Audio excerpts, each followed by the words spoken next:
Ede dulu chok doj ben Uya jago muanim yal muraja bebane Woyong nu ede tela chin kerai dalui luai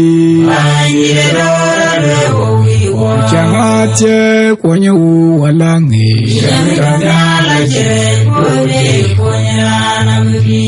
Koi ka duam jot Kungowa Kulana ate Kungowa Lor meleng dadar Kungowa Kulana ate Kungowa Kabiyo chua biyok meleng dadar Kabrom chua barom bánh dawa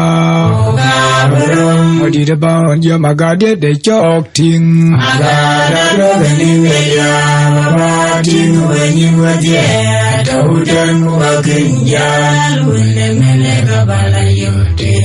Lundaga tuwamadai Yedurani te kungo Utuluwe Ede dulu chok doj ben Uya jago muanim yal muraja bebane Woyong nu ede tela chin kerai dalui luai Anjir dora lewi wa Changatye kwenye uwalangi Jamtanya la jere Kode konya nambi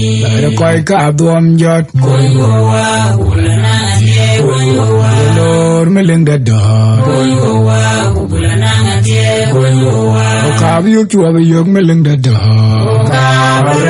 Kabrom chua barom bánh dawa Odi de ban ya magade de chok ting Agada dogani meya Mabatin wenyi wadye Tautan wakinja Lune mele kabala yote